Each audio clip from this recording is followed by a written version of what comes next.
what the money talk, talk, talk. We're calling out, we're from up control. We're about to do something novel. We're really young. Nothing else is on until we wait for now. We're getting with the young. Feel up in your lay and money talk, talk, talk.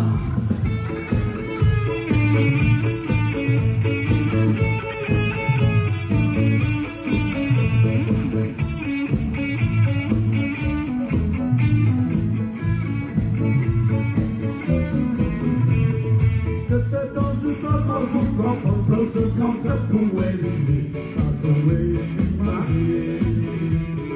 That's the early out there, but no more.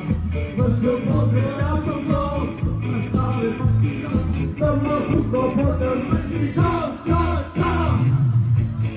The more who go for closer, come up away with me, not away in my head. That's the early out there, but no more. That's the one that I don't know, but I got them back in up. The more who goes for the money, talk, talk, talk. Don't let go, but just and they are in the day,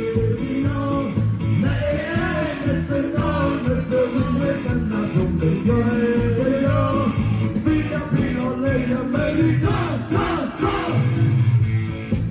We're going to we're going to do something novel. In the day,